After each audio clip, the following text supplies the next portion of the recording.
Any questions before we start with the text? Anybody has a burning question about what you read, or do you prefer to wait until we study the text together? Yes. Yeah, I have a question. What does the title mean? I'm interested about the title of the chapter. So the title, Love Hopes All Things, but is Never Put to Shame? Yeah, that title. We're going to talk about that. Don't worry. So definitely I'll talk about that. Yes. So let's skip that question for now. Any other question before? Okay. All right. Let me put the outline of today on the chat. Let me make sure it's to everybody. Sometimes I forget. So number one, we'll talk about hope as a work of love. Number two, hope as a transformative force. Number three, and then you have small a in that section. Psychological, small b, metaphysical, and then part three. This is Korolashvili's question. Love is never put to shame. What does that mean? Okay. Everybody sees what I wrote on the chat? Yeah. Yes. Okay, good. All right. Okay, so let's begin. All right, so remember last time we talked about the tree, that we are like a tree and we are meant to give love. This is what constitutes the highest level of our being. This is our highest fulfillment, is to give love, not so much to receive love. And then we talked about the problem of the drought, right? Which is incidentally your test question, right? What do we do? I was reading the test question today, right? How might one deal with a difficult relationship, right? This is the drought, right? You're giving, but you're not receiving, or you're not receiving as much as you're giving, right? And this will happen at some point, right? This always happens, right? There always comes this moment, whether it's something that was already hidden in your dynamic, or whether something happened to your partner, there will be moments of drought where you don't receive the love you're giving, right? So what do we do then? And we talked about, Kierkegaard talks about the existence of this source, right? This deep inner source to which we can go and draw from in order to get the resources that we need, the strength that we need, the wisdom that we need to deal with the situation, right? So again, right, this notion of a deep source, of a hidden source, we said last time, is not foreign, right? This is not a new idea. You find this in a lot of ancient philosophies, right? You find this in Hinduism, in Taoism, in ancient Greek thought, in Stoicism. All of these, right, are talking about the same thing. So, but Kierkegaard is not going to talk about ways of accessing this source through prayer or meditation or Tai Chi, right? It's another way, right? So I left you in suspense last time as to how we can connect to this source, right? We don't know yet. If you're a Christian, obviously, or if you're a religious person, you know already that you can connect to this source through prayer or through meditation practices, through certain rituals, but this is not where Kierkegaard is going, right? Remember, Kierkegaard is actually, this might seem strange to you, but his target audience is a secular audience. He's meaning to reach a secular audience with these truths that he has stumbled on in the Gospels. Right, so obviously we won't be connecting to this source through religious practices, right?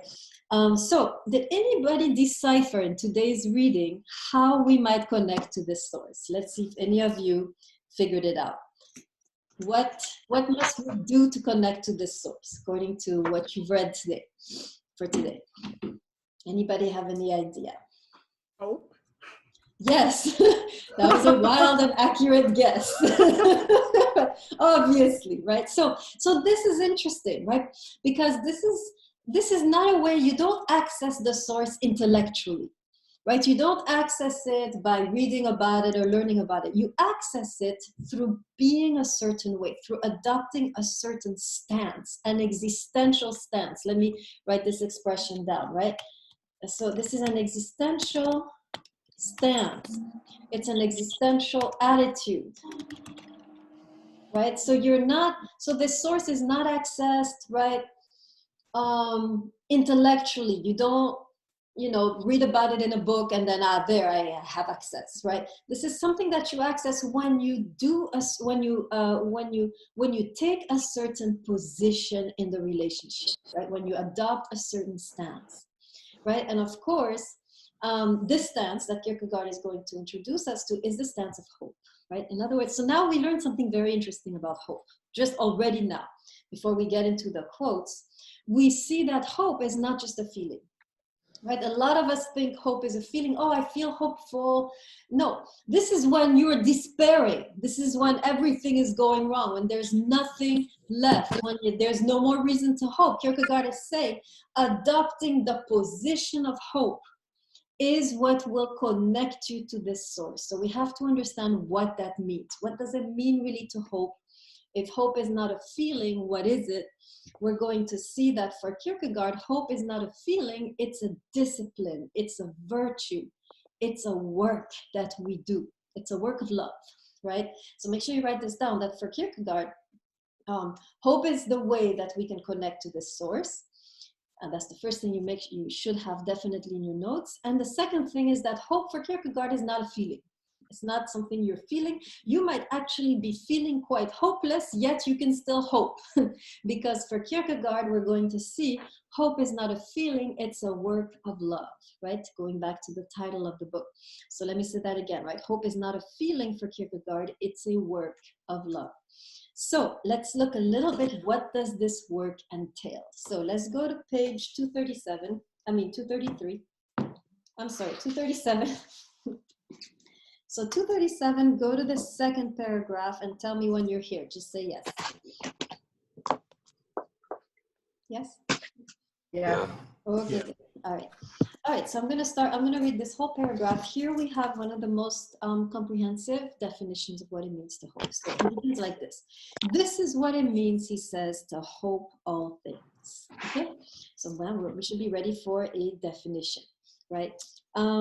But in love, he says, to hope all things signifies the lover's relationship to other men. Okay, so first thing we learn here is that hope is something relational. It's not a feeling we have, it's a way of relating to someone, right? It's a movement outside of yourself. It's not a feeling that you're cherishing in your heart. It's a movement outside of yourself. It's a movement, it's a gesture, right? Okay, continuing.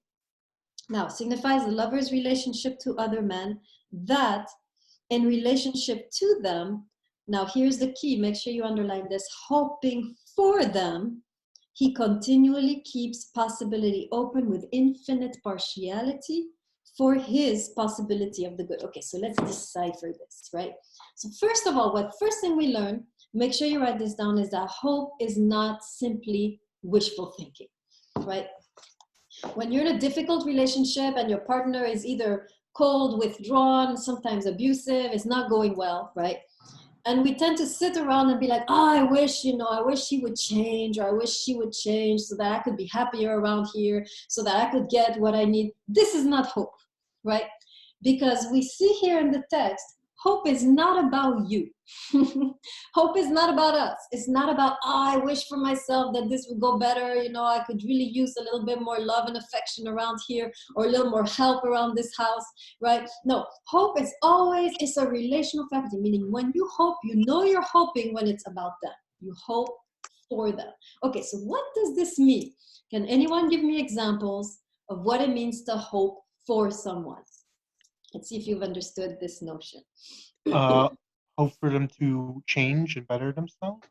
And for who? For whom are you hoping? What's the point of their changing? Why do you want them to change? So that they could just better themselves and that they could be better for you.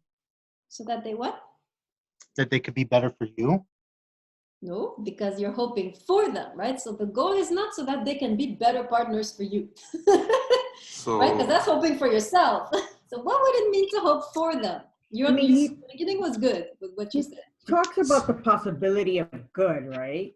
So Yes. Is that what we're trying to, is he speaking about good as in the virtue of good? Like goodness? Like. So we'll talk about that. We're getting to the possibility of the good, right? Let's just so Let's just focus on what does it mean to hope for them and not to hope for ourselves. What would it look like to? So Korelashvili began well. He began well, but he didn't end well. So would it be like the same thing? It's just like he said, except for the reason of why you're doing it, it's because you want them to be happier. Exactly, right? You are wanting them to change, not for you, for them. All right. You are, let's imagine you're in a relationship where the person has withdrawn in cold indifference. Okay, they don't pay attention to you anymore. You wonder if they're cheating on you, in fact, because they're not even looking at you anymore. Okay, now, to hope for me, for myself, would be, man, I wish they would pay attention to me. I wish they could be more loving to me because I feel really unloved here. Right? That's hoping for you. That's not what hope is. That's wishful thinking. Hoping for the other would be, I wish they would develop a heart for me, not so that, you know, I can be happier, but so that I can finally give them what they need, so that we can finally be happy as a couple, so that they can finally release their heart of this coldness and this indifference that has imprisoned it. Do you see what I'm saying? You mean it to be for them. You want them to change for their own sake, so that they can be happier, so that they can be released from this indifference or from this abusive behavior. Does that make sense? Everybody understands what I'm saying? Yeah. Okay, good. So, okay, so that's the first thing. So you should really be careful to distinguish, right, between wishful thinking, which is for me, and true hope, which is a loving attitude towards the other. You're hoping for their sake that, for example, they will stop being an abusive wife or an abusive husband, right? You wish they would be more gentle with you, more patient with you. Why? Because then you can love them more. You can feel more comfortable. You can open up more, and they can receive your love. Whereas right now, I can't do anything because I'm living in this space of terror, right? So you long for, you are in fact hoping for the relationship. This is really, in essence, what he's saying. You're hoping for their sake, and for the sake of the relationship, please change, right? So you're not wanting them to change for you. You're wanting them to change for themselves and for the sake of the relationship, for the sake of your love, okay? Now, we continue. It gets a little more complicated. He says this, hoping for them. Now, let's see if you can decipher this. He continually keeps possibility open with infinite partiality for his possibility of the good. Okay, so what does this mean? So he's saying we have to be partial, infinitely partial, right, for the possibility of the good in the other person. So first let's analyze, what does it mean to be partial? Does anybody know? What does it mean when I'm partial to you?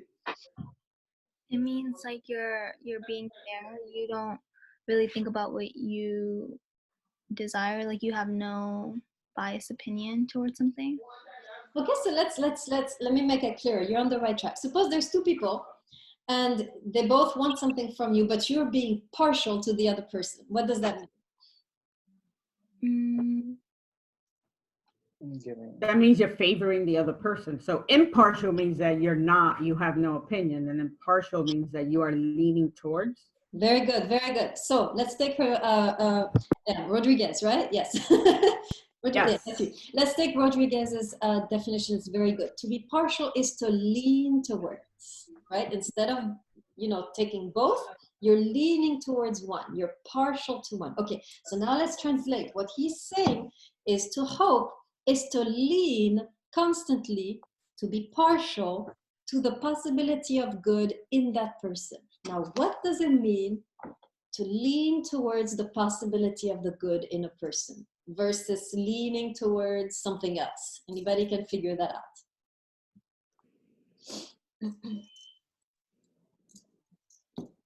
So basically just always having faith that they will change in order to better themselves and not losing hope in them per se. Almost, but what does it mean to be, more specifically, right? What does it mean to lean? What does it mean, the possibility of the good in the person? When you lean towards the possibility of the good of the person, what are you seeing? What are you choosing to see? Let's put it like that. You're choosing to always see a bright side, something, one might say something that you fell in love with, And never forgetting that side, even in when times get rough. Okay, excellent, excellent, right? So make sure you write this down. To lean towards the possibility of the good is to choose to see the good rather than the evil in the person. You choose to see all the possibilities of the good rather than seeing all the possibilities of the evil or all the reality of the evil that is there. So instead of seeing the other person as they are behaving right now, which is probably horrible, right? You are choosing, you're being partial to the good in them. You're leaning towards the good in them. You're choosing to see the good in them rather than what is obvious right now, which is that they're acting like a complete jerk, right? Does that make sense? So hoping is actually a way of seeing. It's a choice. It's a vision, right? It's which should remind you, by the way, of the poem in Rumi. Anybody remember? There was a very important moment which I said we'll come back to that when we do Kierkegaard. It had to do with an ocean. Anybody remember this poem? Long, yeah. Do you remember from which poem? Nobody remembers an ocean that's in the, what shall I Jar? say? Yes, Yeah. the ocean in the water jar. Okay, what is that? Based on what we just said now with hope, how is hope a way of seeing the ocean in the water jar? Tell me, how might you see that poem or that metaphor in Rumi to signify hope? What does it mean that hope is seeing the ocean in the water jar? So basically, in terms of that, it's like, oh, no matter what's going on, let's say, for example, someone's having or going through a rough time in their life and they're just like showing just this negative side of them. And everyone's just like, yo, this person's being so intense and stuff like that. And for you to just look at them and be able to push apart all that water, you'd say, for the water jar, and just be able to see that ocean inside of which you fell in love with. Okay, very good, very good. Ben, put a picture up. I don't want to see your black screen. You're the screen that I don't see anything. Yeah, but I'm half tired. Put anything. You had a little teddy bear last time. That was nice. Yeah. Pikachu. Good. Next Oh my time God, you're it talking, just I want to see that teddy bear. Okay. All right, very good, Ben. Right, let's write this down because that's exactly it. Right, to hope is to basically see the ocean within the water jar. In other words, everyone is seeing the water jar.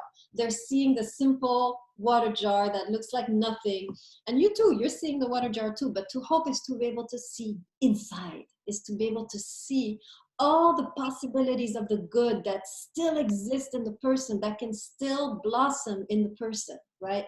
You're seeing beyond the abuse. You're seeing beyond the indifference. You're seeing beyond maybe even the infidelity. You're seeing everything that person could be for themselves, and you're seeing everything the relationship could still be. That's what it means to hope. Do you see how difficult it is?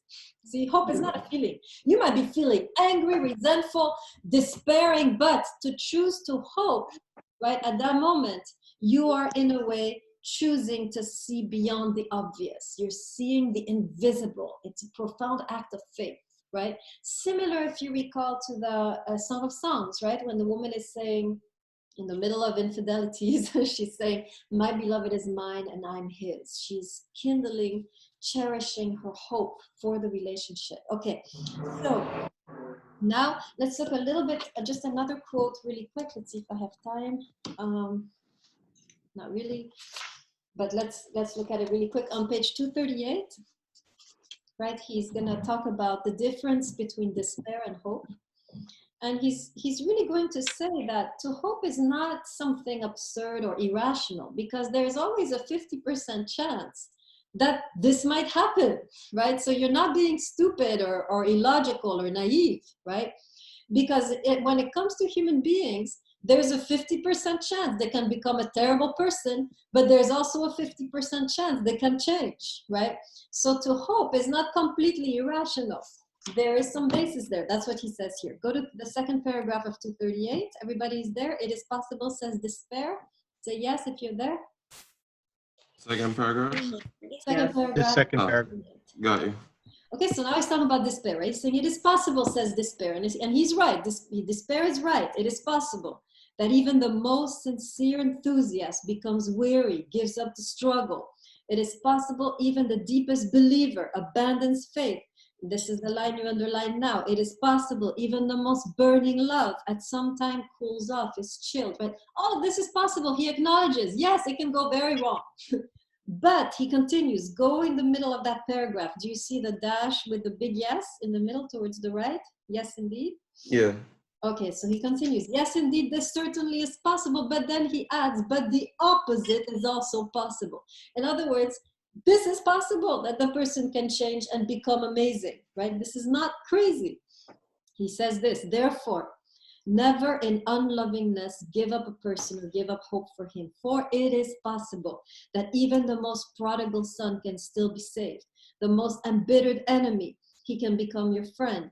He who has sunk deepest, he can be raised up again. And finally, the part you underline, and it is still possible that the love which has turned cold can burn again, right? This is possible.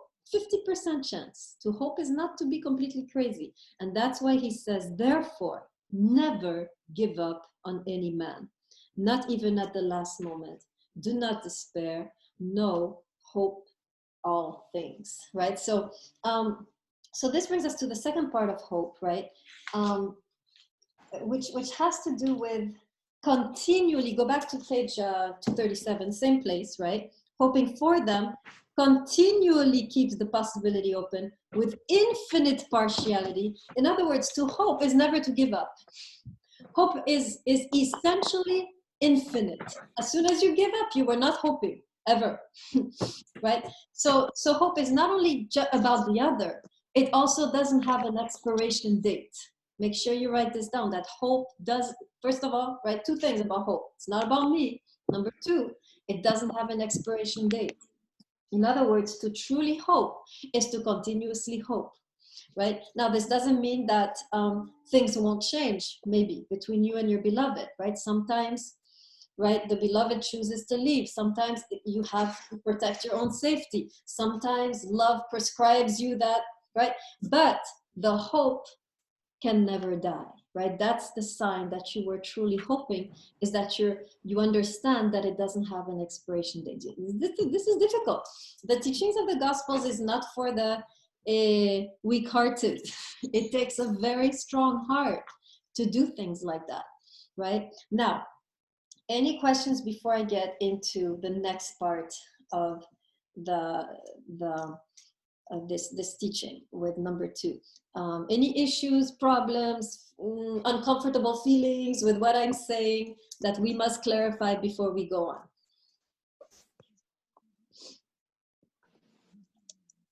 No, everybody's good, it's easy. You on board, you're gonna hope forever. Everybody's comfortable? Well, what if someone does not choose to hope forever? Like, does that mean something about them? Like, does that mean that they're weak? Does that mean like that they don't have enough love? Does that mean that they didn't love in the first place? Or does that mean that they reached their personal limit? Okay, so thank you for putting the little teddy bear again. So first of all, so what Kierkegaard is saying is that when you give up, right, you miss a very deep opportunity to connecting to the source, because as you begin to hope, we're going to talk about this in the next section, this is creating, this is in a way bringing you in connection with this source. So to give up hope is a sign, first of all, you're not connected to your source, that's obviously, but it's also, you're in a way missing the opportunity to get to the deeper level of your love, right? It's very easy to love someone when everything is going right, when they're loving us, when everything's going well, right? But our love at that moment is still very, very narrow and very superficial. We really deepen in our ability to love or capacity to love. We really deepen when we start to go through the difficulty of hoping. So to hope is actually an opportunity to deepen one's love, which you can take or not. That's, for Kierkegaard, it's always a choice. You decide what you want to do, right? But he's saying you can give up, no problem. He gave up. He's not going to judge anybody, right? Because he gave up, right? But if you choose not to give up, this is what will happen, he says, and we're about to learn this, right? So does that halfway answer your question, Ben? Yeah. Okay, so Yes. now let's see, right? Why? So here's a question, right? So some of you probably wondering, okay, this is beautiful, but what's in it for me, right? How is this going to help, right? Am I supposed to sit here in this horrible relationship, sit on the couch and hope like a stupid idiot, right? Hope, hoping somehow, whatever's. What does this mean? How long I have to sit around and look like an idiot like that, right? So let's look at the second point, which I wrote in the chat, called hope as a transformative force, right? In other words, hope is much more than a kind of mindset you have. It's much more than a position you take. Hope has an impact. Make sure you write this down, right? Hope is much more than just a shift within your psychology, right? This is also very good to shift, right? But this shift that you are operating when you choose to hope, even though everything is going wrong, actually has an impact. It's a force that is now entering the situation. So let's see what that means, right? There's 2 points I'm going to make as far as hope being a transformational force, right? In other words, let me say it again, right? To hope is not just the inner shift and, here you are all, blessed, hoping, right? Hope, as you shift, you begin to have an impact. This shift actually begins to have an impact on the relationship. You can have an effect on the relationship, a transformational effect, not only on the relationship, but obviously on the other person too. So let's look at what he means by that, right? Let's first look at the easy one, the psychological argument, right, for hope as a transformative force. And I want to remind you here of the Song of Songs. If you recall the woman when she's when she realizes, right, that her man is spending a lot of time with the lilies. What does that mean again? The lilies, remind me? Other Women. women. Yes, right. So she's starting to realize this man is not only with me, he's also with other women, right? And yet she has a certain, she chooses to adopt a certain position. What is that position? Does anybody remember? That she realistically just wait for him to notice her and only her, but at the same time, like still being present in his life. Yeah, very good. Right, her statement, right? My beloved is mine and I am his. The way she repeats it, my beloved and I am his, and so forth. We learned, right, from when I thought about this, we learned that this means both an attitude of letting go, but also an attitude of hope, right?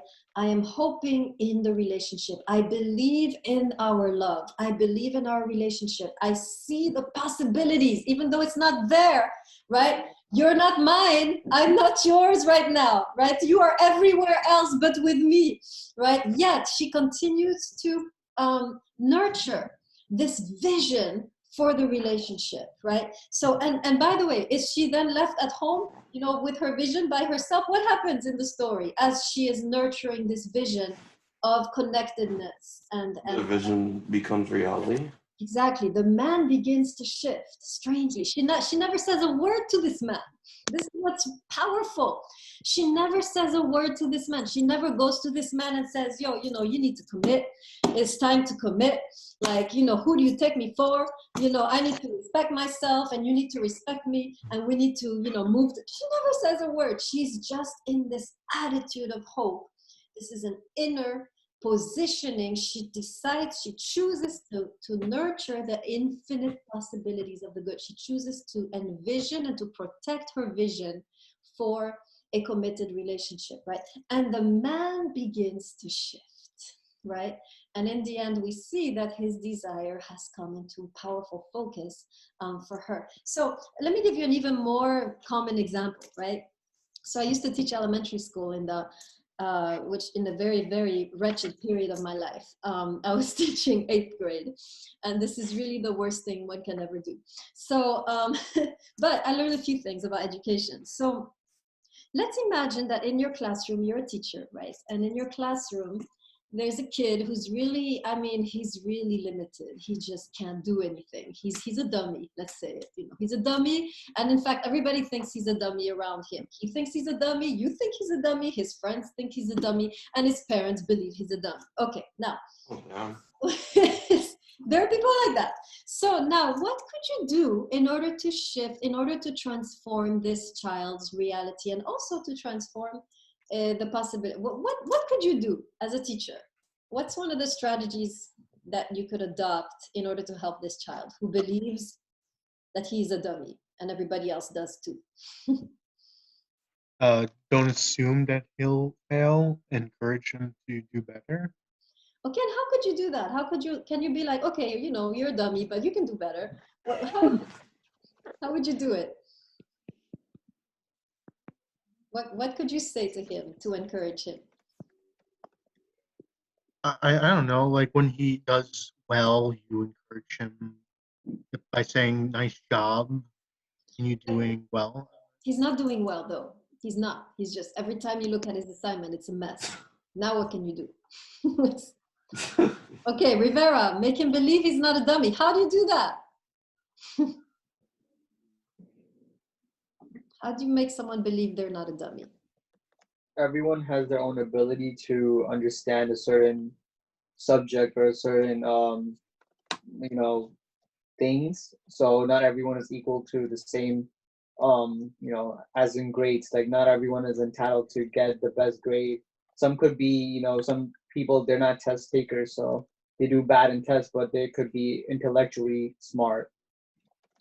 Okay, so what could you tell the kid then? That's a tough question. Okay, Rivera, encourage them even when things are going wrong. Okay, very good, right? In other words, begin to see something that nobody sees, including you. Begin to see the possibility of the good. Just tell them blindly, you're better than this. You can do better. I know you're smart. Let's sit down and study this. You can do this. You don't even believe it yourself, right? That they can do this. Nobody believes it, that they can do this. But to choose to hope is to basically say that you can do this. You have the brains to do this. And as you begin to say these things to the kid, what is going to happen to his grade? Hopefully go up. Most likely it will go up, right? Koralashvili, you have a hand up? But wait, how can it be hope if you were never really hoping in the beginning? Yeah, so hope, remember, is not a feeling. You can feel like there is no hope. It's a positioning, it's a choice you're making, it's a vision you choose to have, right? You're not seeing it in reality. I don't see this kid succeeding in this class, right? But you're choosing to see beyond to the possibility of the good which you know exists somewhere in that kid, right? And you choose to express, make it come out. And as you begin to awaken the kid to his own good, he begins to blossom, right? This is the power of hope. As you continuously show the good in the other person, they begin to awaken to it in themselves and they begin to grow in the direction of that good. That's what we see often when we teach in elementary school, right? When you start to tell the kid, you can do it, you've got this.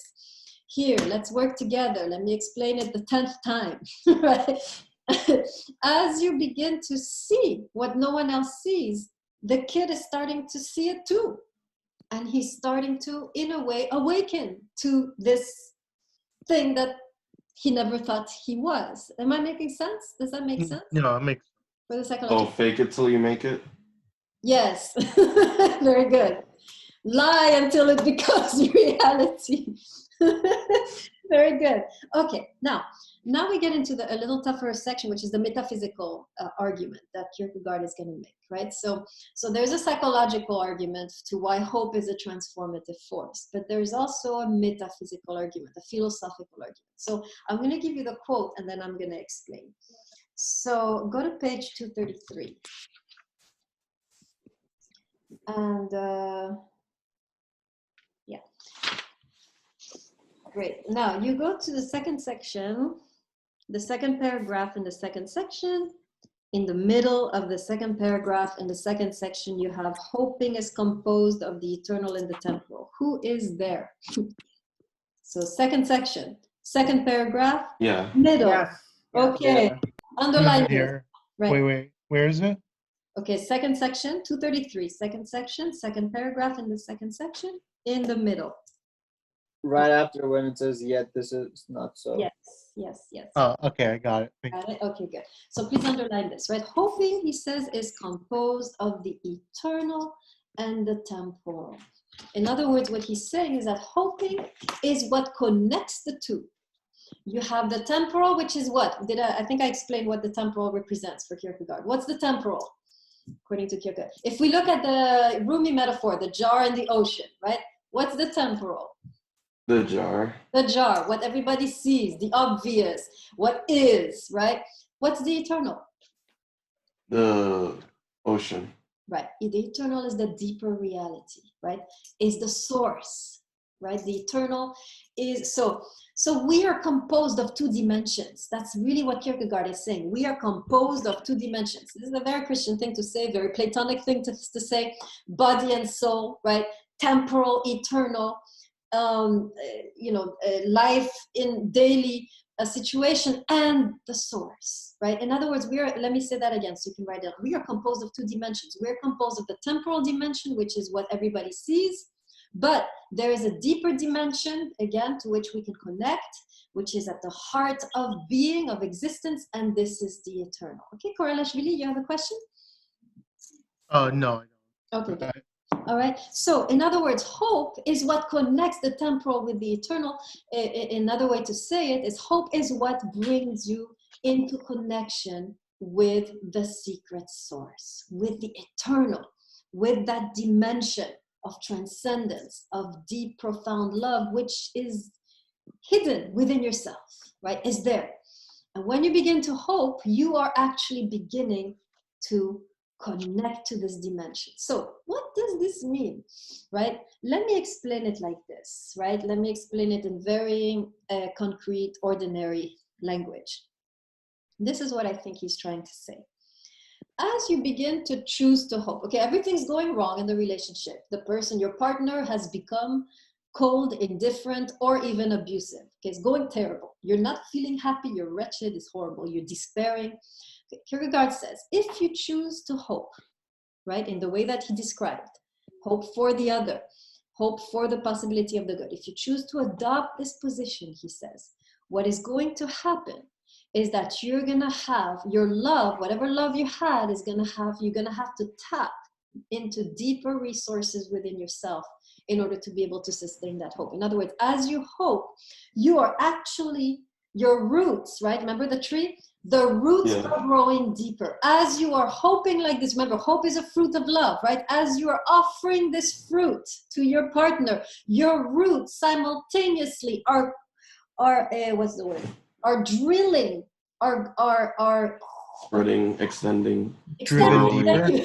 They are extending deeper into your own being, and they are connecting to the source. This is what is happening.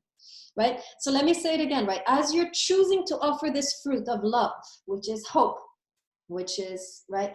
And the other fruits as well, right? There are many fruits. This is one of the main fruits. As you're choosing to offer this fruit, your roots simultaneously, in order to sustain, it's a natural thing, in order to sustain the growth of your fruit, the roots have to go deeper. And you are now, make sure you write this down, you are now tapping into this deep resource to which you did not have access before. Why? Because you didn't need to have access to it. You see what I mean? As long as everything's going well, you don't need to go deep with your roots. You're fine. You're receiving rain. Your roots can stay there on the surface, but when the rain stops, now you have to. And as your roots go deeper, they begin to connect with this deeper part of yourself. You are now connecting to a part of yourself you never saw before, you never felt before. You never knew you could love like that. You never knew you had this kind of patience. You never knew you had this kind of strength. You never knew because you never needed to know. Do you see what I'm saying? So that's what he's saying is happening. As you offer your fruit, your roots are going deeper, and you are now connecting into deep resources within yourself you didn't know existed, but which are there. And this is what is happening. And as you're connecting to this deeper resource, you are loving in a way that you have never loved before. And this is what is having a powerful effect, not only on the other, but on the relationship, right? As you love the person more deeply, this is not going to go unnoticed, right? This is something that we don't realize in our civilization, right?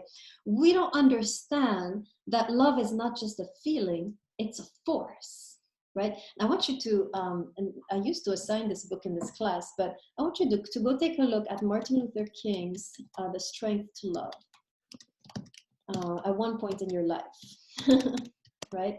Oops, love, I spelled it wrong, right? In this book, Martin Luther King, remember, is trying to effect transformation, not only on his family, but on society. So this is very high task, right? How are you going to transform society? That's what he's trying to do. In this book, he argues that the only way to transform society is by harnessing love as a force. And he has a whole chapter on love as a force.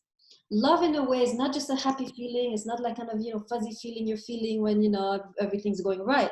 Love is a powerful force that has an effect on whatever it touches. And Martin Luther King has shown us, right, through his approach to civil rights, through the method that he chose to use, which was harnessing the power of love. He has shown the impact that love can have on the outer world, right? So this is what Kierkegaard is saying. He's saying, as you begin to love that person more deeply, because you're tapping within deeper regions of love in yourself, this is having an effect on that other person. And this can have a powerful transformational effect on your relationship, right? Question. Any questions before I go to last part? Love is Yeah. nothing but the shame. Anybody So, need? yeah. Go ahead. So what happens if they're like in that aspect hoping for the other? Like, let's say if someone is just like in that constant thought, like, oh, like you're gonna do something wrong. Like, how would that play on this? So you mean if someone is always looking at the wrong that could happen? Yeah, and in that sense also just like seeing you as like, even when you're doing good, always saying like, oh well, you're bound to do something bad. So like the same thing as you said about hope and always like seeing the good, but like what if it was reversed? Yeah. You're giving me a great argument, a counter argument, right? You're giving me the same way, right? That if we are all the time criticizing our beloved, all the time seeing the evil in our beloved, this is going to have an effect. The beloved is going to become overwhelmed, angry, resentful. This is what is going to happen, right? So yes, you can have an effect with an attitude of despair. This has an effect in the same way. An attitude of hope can have an effect too.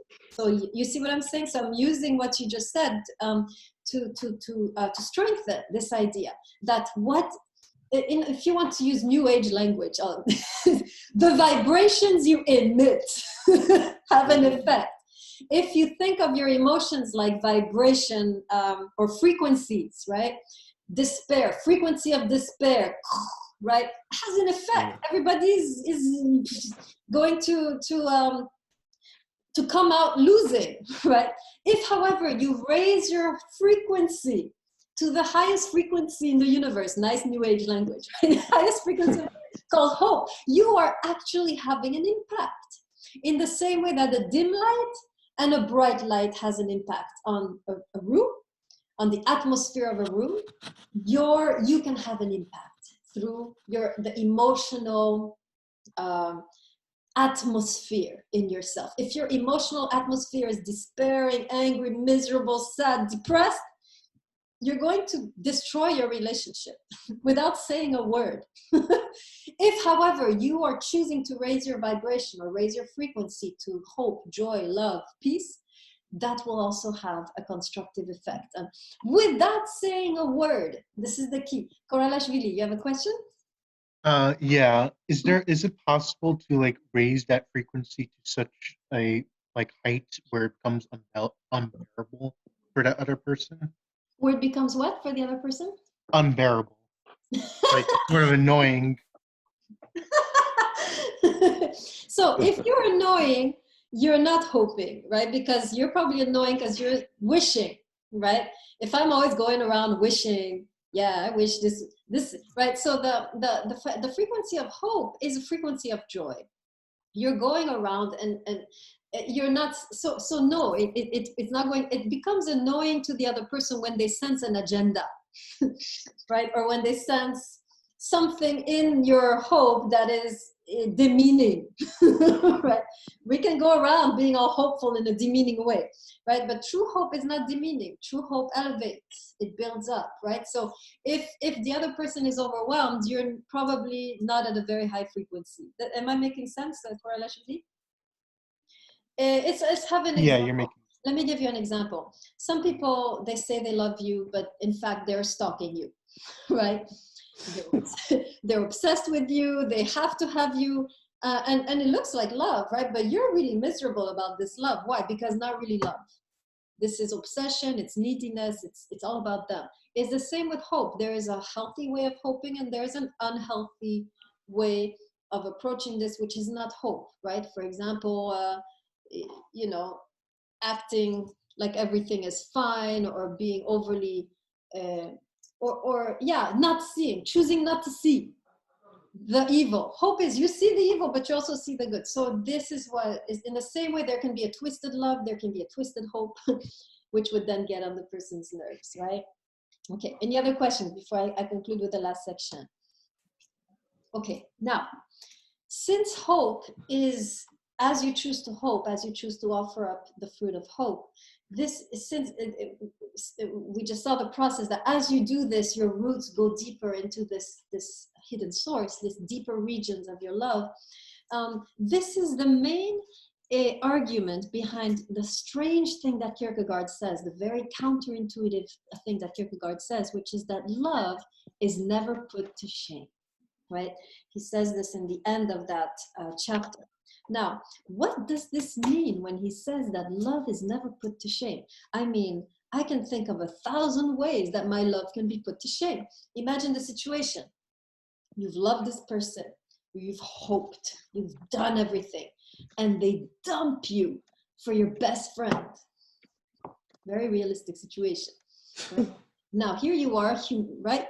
How you feel? Tell me how you feel. Annoyed, I suppose. Okay, annoyed. What else? Give me all the feelings. Humiliated. Betrayed. I'm gonna do the same thing. Betrayed. Wait, what? Ashamed. Why did I love this person and waste all this time on this person? Now look what they did to me. I look like an idiot. I hoped for nothing, right? I'm a blogger. I'm a loser, yes. So why is Kierkegaard saying that the person who loves in this way, right, that he who hopes is never put to shame? What does he mean? Well, because in terms of even that aspect, the one that really lost out was the one that decided to go with the friend. Because when you look at it in that light, you could always say, well, at the end of the day, you know, you stay true to yourself and you stay true to that person. And you should never feel like remorseful for giving it your 100% because, you know, you never did anything wrong. Very good, very good. This is an excellent way, right? Preach, says Diaz. Very good, right? Absolutely. I'll add to it, right? But first thing we can jot down what Ben said is very good. You stay true to yourself. You showed integrity. You loved because that's who you are. You didn't love to get something in return. If you did, that's when you feel it like an idiot, by the way. The reason you feel like an idiot, make sure you write this down. The reason you feel embarrassed, betrayed, demeaned by the breakup is because you were expecting something from that person. You were not truly hoping, right? If however, you were loving because it's in your nature to love, because that's who you are, or that's who you've chosen to be. If they leave, if they don't leave, it doesn't matter. You stayed faithful to yourself. You showed integrity, right? Make sure you write this down. So number one, you're not put to shame because you were faithful to yourself, right? You showed integrity. You did your best. You were not loving the person to get something. You were not like in the business transaction that Rumi talks about. You love that person because that's who you are. That's how you love. That's how you roll, right? Very good. Any other reason why true love is never put to shame? Anybody knows? Based on what we said before, does anybody know? Could it be that you're still always remaining with that hopefulness of, you know, change? So yeah, in a way, since hope is infinite, you still, and you've chosen to hope infinitely, no matter even if they leave, you're still in that high vibration of love, right? I'm not going to be resentful and clam up now. I'm going to choose to love you no matter what. Even you're doing this, I'm not going to turn my love into hatred. Yeah, I'm not going to, run after you either, right? I'm not going to run after you, but I'm choosing not to become hateful. I'm choosing to remain loving. And in that sense, you're not put to shame either. Remember when we talked about pain, that pain cannot damage us? Did we talk about this when we did the forgiveness workshop? Yeah. Right? Pain cannot damage us, right? It's what we do with the pain. If the person betrayed you and you choose, now I'm going to hate this person, right? Now you've lost. You've lost yourself, right? But if you decide, I'm going to continue to love them and hope for the best, right? I'm going to choose to love them, not, romantically, but I'm going to not hate them at least, right? You can't lose anything. You remain intact. Nothing is taken from you. You see what I mean? You remain intact, undamaged, untouched by what happened. That's another way to not be put to shame. Very good. Ben, you're doing good. What's the last one? What's the last one? There's one. Okay, let me say it because I have 1 minute left. All right. Here's my contribution. Unless you have something to say, Ben, one more? No, I'm Okay. too tired. All right, so here's one last way to look at this, right? The way Kierkegaard sees it is that, yes, you've lost the beloved, right? You've lost your beloved, you've lost the person, but you have found love within yourself. In other words, you have discovered a capacity to love in yourself that you never thought you had. Right? As you have offered the fruits of hope, your roots have gone deeper into your source. You have become capable of depths of love you never suspected about yourself. You have learned to love. You have loved for real, right?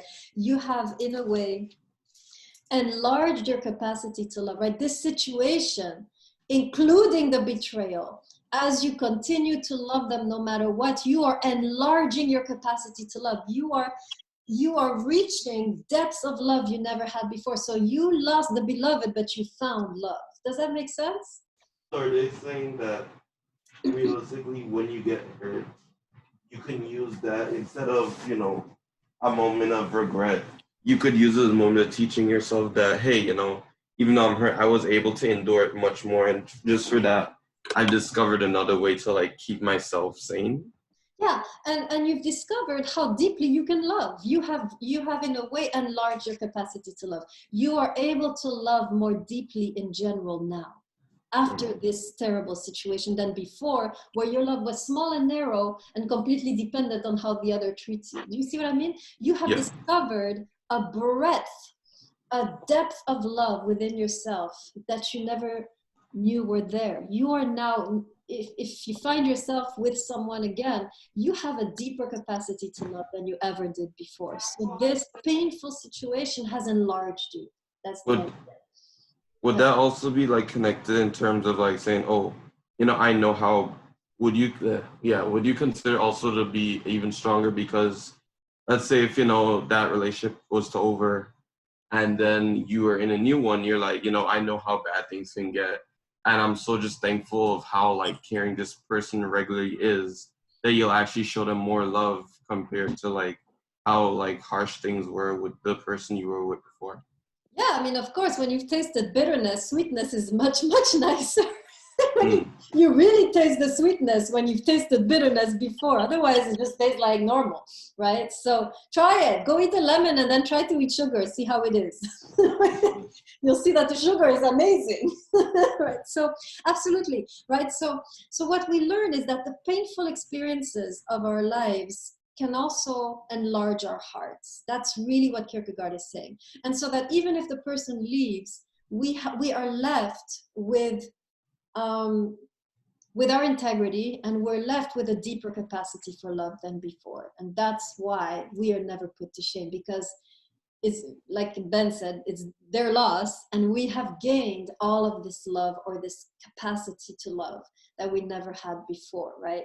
So that's why he says love is never put to shame. Korolashvili, does that answer your initial question? Yeah, it does. Okay. Okay. All right. Any questions about anything that we said that needs to be clarified right now? Everybody's clear? Makes sense? You're good? What was the second point again? It was that not letting the pain put you to shame. Yeah, okay. So there were 2 points by Ben. The first one was you have your integrity. Ben, what was the second thing you said? You have your integrity and you've learned more about it in the sense that you're now stronger and more able to deal with future things. That or earlier on? Staying true to yourself. That's the first one. That's the one I have. That's the first one he said, but I forget what he said. Anybody remember what was the second point of Ben? Wasn't it like you remain intact even if the partner? Yes, that's it. Yes. Thank you. In other words, even if the person has betrayed you, if you choose to love them even now, right? I mean, not love them romantically, right? You know, you hate them, right? I mean, you don't hate them, but you don't hate them. No, you don't love them, but you don't hate them. You choose not to hate them. Let's put it like that, right? If you manage to sustain this, you remain intact, right? The betrayal doesn't damage you, and in that sense, you're not put to shame. You didn't lose something, right? Very good. Does that answer your question, for Lashvili? Yeah. Okay, very good. Okay, now we are going to be away from each other for 2 weeks. Word? Yep, I'm reading the syllabus. Next week, there is like a Wednesday schedule. Mm-hmm. And then after that is spring break. And then we meet again on April 21 in 20 days, guys. So I would suggest Sleeping? Well, no, take this time. Why don't you read the whole book by Kierkegaard? That would be nice. It's a great book. I mean, there's so much that to be honest, this is a masterpiece of literature and of philosophy. You don't want to miss it. You have time, you have whole spring break. If I were you, I would read the whole thing. And if I were you, I would at least start the Kierkegaard question. Type it up, have it ready, because then it's going to go very fast. It's going to be very intense. We're going to go very quickly, have tests every week almost. So why don't you at least finish the Kierkegaard question, your test question, which is in your syllabus. You can already work on that, prepare it, read the whole book. The other 2 readings are not as long as Kierkegaard, so Kierkegaard is really the one. If I were you, I would try to read the whole book over the break. But why you be sponsoring stuff? What? Why you be sponsoring stuff? Sorry, I couldn't hear. Why do you sponsor stuff? What do I sponsor? What do you mean? Yeah, like, cause like every time, not like every time, but usually in class, like even when we used to meet, you'd always be having like telling us about reading this book or the other, and it's not like according to the class material or anything like that. You should be like, oh, this is also a good book. Read this book when you get a chance. Yes, that's my job. I'm supposed to be showing you books. That's what I'm here for. I'm a book evangelist. That was bad. Yes, Professor, so like again, my question is since I didn't do the reading assignments, right? I just email Sharon